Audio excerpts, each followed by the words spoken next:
STV news, आवाज़ बुलंदियों तक।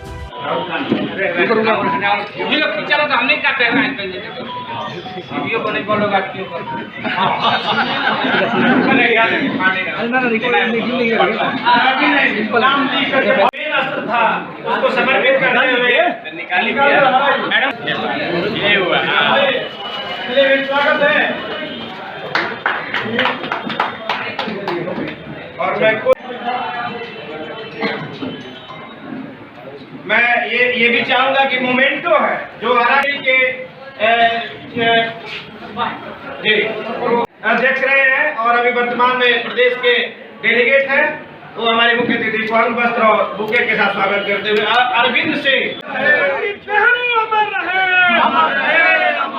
जब तक सूरज चांद रहेगा नेहरू जी का नाम रहेगा, सूरज चांद रहेगा नेहरू जी का नाम रहेगा। पंडित नेहरू अमर रहे, अमर रहे, अमर रहे, अमर रहे, अमर रहे। जब तक सूरज चांद रहेगा इंदिरा जी का नाम रहेगा, जब तक सूरज चांद रहेगा इंदिरा जी का नाम रहेगा।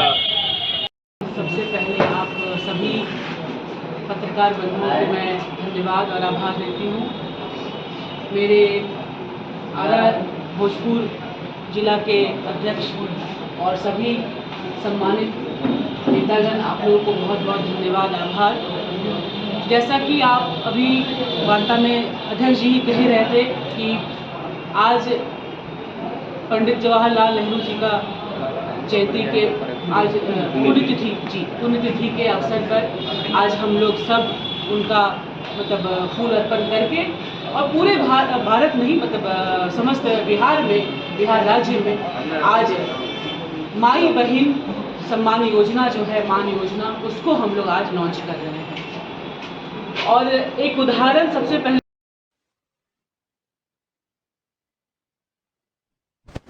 आ रहा है, इसको स्पष्ट कर देना चाहता हूँ। शाहाबाद में 22 सीट है, 22 सीट में 20 सीट महागठबंधन के पास है, 2 ही सीट आरा और बढ़ारा ये भाजपा के पास है, उनके गठबंधन के पास है।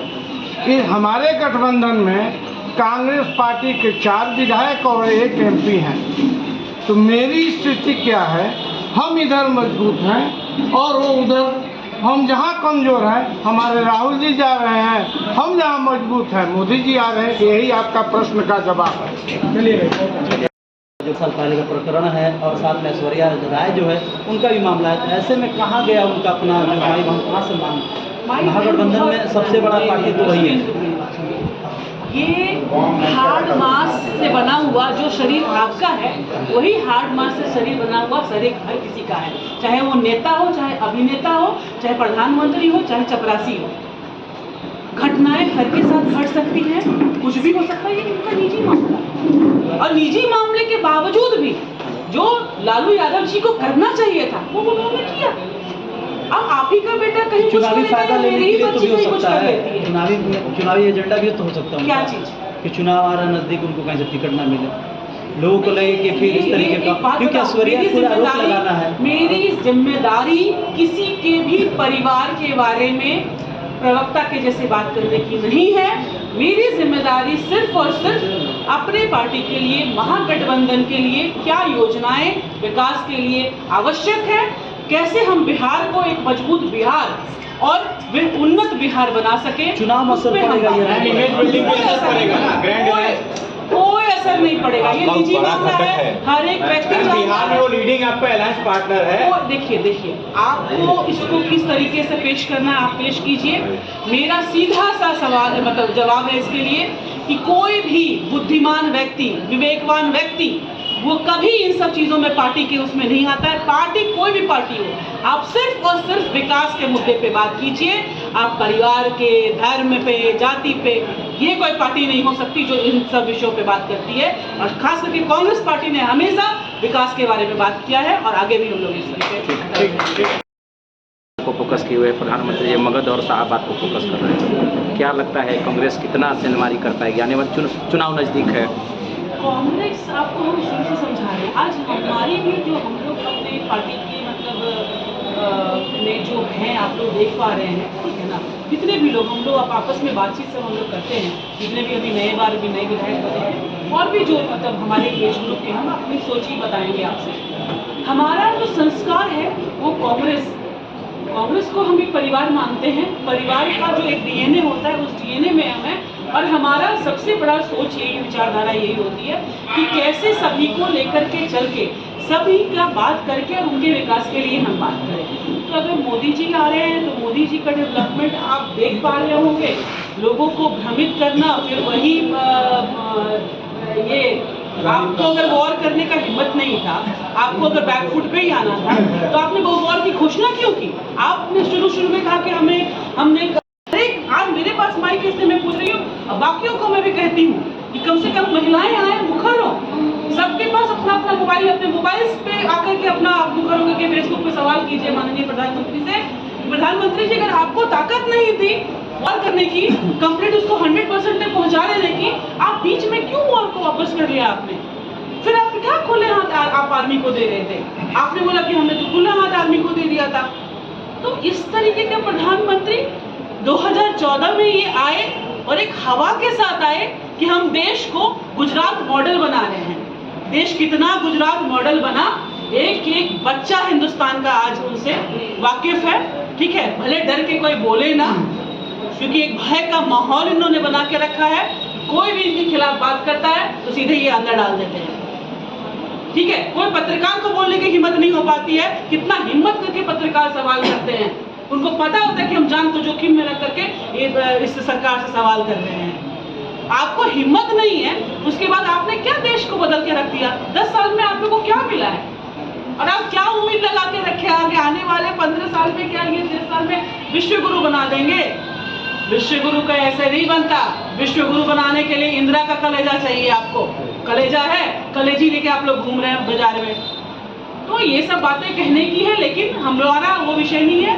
हम एक ही विषय का आज आरा में आए हैं कि मेरी माताएं बहनें जितनी कोई भी मुझे सुन पा रही हैं बिहार में, आप लोग भरोसा कीजिए।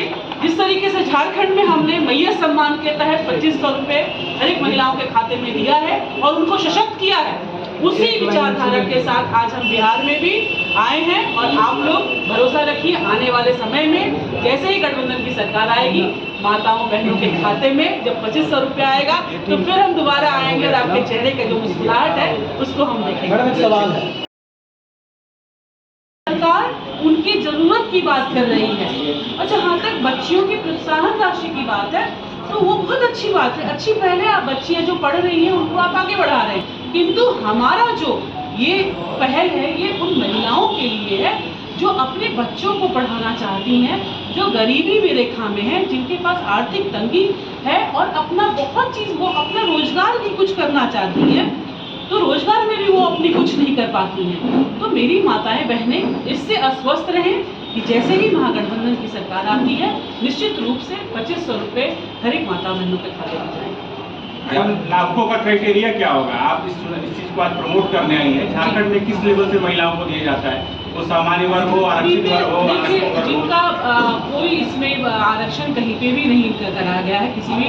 सबसे पहले 2008 में लाडली योजना जो शीला दीक्षित जी ने किया था, तो मापदंड जो होता है वो गरीबी ही होता है, जरूरत आर्थिक रूप से आपको इसकी आवश्यकता है। कोई आप सरकारी एम्प्लॉय मतलब आपके हस्बैंड ना हो, जो चीज़ें सत्यापन तभी हो पाता है। और ये चीज़ें हैं, मापदंड यही है कि आपको आर्थिक जो लाइन है उसमें आप उसको फॉलो करते हैं, तो हर महिलाओं को एज ग्रुप क्या है? वहाँ एज ग्रुप क्या है? वहाँ अंडर 50 है, अबव 18 to 50 अंडर। हाँ अंडर है। दूसरी चीज़ है जी, जिस तरह की मुस्लिम रेवड़ी बांटने की हो रही है पूरे देश में, जी ये कितना चल रहा है? आप रेवड़ी की तरह से अगर देखेंगे तो रेवड़ी आप अगर किसी की ज़रूरत हो, हमने ये नहीं कहा है। देखिए, आप रेवड़ी किसको कहेंगे कि आप लाख रुपए करोड़ रुपए आप कहीं लुटा रहे हैं, तो एक बात होती है। एक ज़रूरत आप एक देखिए, जो भी आप के सरकार में आप सरकार जो भी जनता आपको वोट देती है आशा उम्मीद के साथ कि कैसे आप उसके ज़रूरत में खड़े हैं। तो आप जब उनकी ज़रूरत में 2500 रुपये से भी नहीं खड़े हो सकते हैं, जो मिनिमम एक अमाउंट है, 2500 रुपये में आप क्या कर सकते हैं। लेकिन आप सोचिए वो गरीबी रेखा में किस लाइन पे हैं कि हम एक सरकार होकर के जिनसे उनको आशा और उम्मीद होती है, तो हम वहाँ पर 2500 रुपये एक व्यक्ति को दे रहे हैं, तो ये कोई बड़ा रेवड़ी नहीं हो जाता है। रेवड़ी तो वो है जो बड़े बड़े कॉन्ट्रैक्टर से जाकर के देखिए ना, वहाँ पे आप सवाल कीजिए ये बड़े बड़े कितना कमीशन किसका कहाँ जा रहा है, कौन क्या खा रहा है, तो वहाँ रेवड़ी तो कर लाखों करोड़ों रुपए की बात होती है। ये 2500 रुपये कोई रेवड़ी नहीं होती। 50 वर्ष के मतलब उसका मैक्सिमम पॉइंट है। एक एज लिमिट देखा गया है, अंडर 50 जो है वो एक्चुअली में देखिए आफ्टर आपको उसको पेंशन मिलता है, महिलाओं को पेंशन की राशि में आ जाती है, तो वो तो ऑलरेडी उनके पास 1000 रुपये जो पेंशन है वो जा रहा है। लेकिन ये महिलाएं ऐसी हैं जो जिनके छोटे छोटे बच्चे हैं, अपने बच्चों को पढ़ाना चाहती हैं और जो मतलब अपने पति को भी मदद करना चाहती हैं, रोजगार से जुड़ना चाहती हैं, उन महिलाओं को ध्यान में रख करके ये चीज़ें लाई गई हैं, जिसका लाभ जो झारखंड में हम तो सबसे बड़े उदाहरण हैं आप लोगों के, ये सबसे बड़ा उदाहरण है हमारे झारखंड में। वहाँ पे इसका बहुत महिलाओं को लाभ हुआ है, महिलाएं इससे कितनी ज़्यादा मतलब प्रभावित हुई, लाभान्वित भी हुई, तो वो हमसे तो बताती है कि नहीं दीदी हमारे खाता में पैसा आ रहा है और हम लोग बहुत खुश हैं, हम लोग अब संतुष्ट हैं कि हमको नमक तेल के लिए, नून रोटी बोलता है, नून रोटी के लिए हमको चिंता नहीं करना। जीतने के लिए क्या योजना है, क्योंकि 2024 के जो लोकसभा चुनाव था उसमें भी 85 को की बात कही गई थी और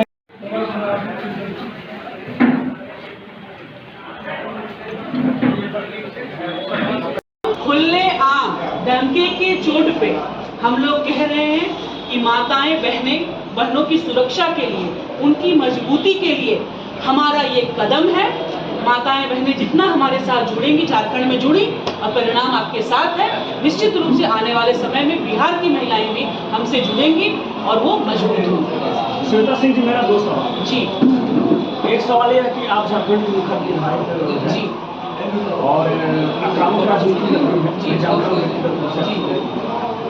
और आपको आरा जैसे जगह का आज भेजा गया है, तो जिस प्रकार झारखंड में विस्थापन और बेरोजगारी जो हमारे भोजपुर की धरती की जो मूल समस्या आपने बताया, अवगत कराया, 100% मैं आपको आश्वस्त करती हूँ कि कांग्रेस पार्टी इस पर मुखर रहेगी और लड़ेगी भी आगे आकर के जहाँ जहाँ उसको लड़ना होगा। और अपने संगठन के लोगों से भी यही कहना चाहूँगी कि उम्मीद जहाँ होती है, where there is a will there is a way, तो निश्चित रूप से आप अपने आत्म मनोबल को बनाए रखिए। हम लोग यहाँ पे अच्छी भूमिका में आएंगे और अच्छे नंबर से पास भी होंगे।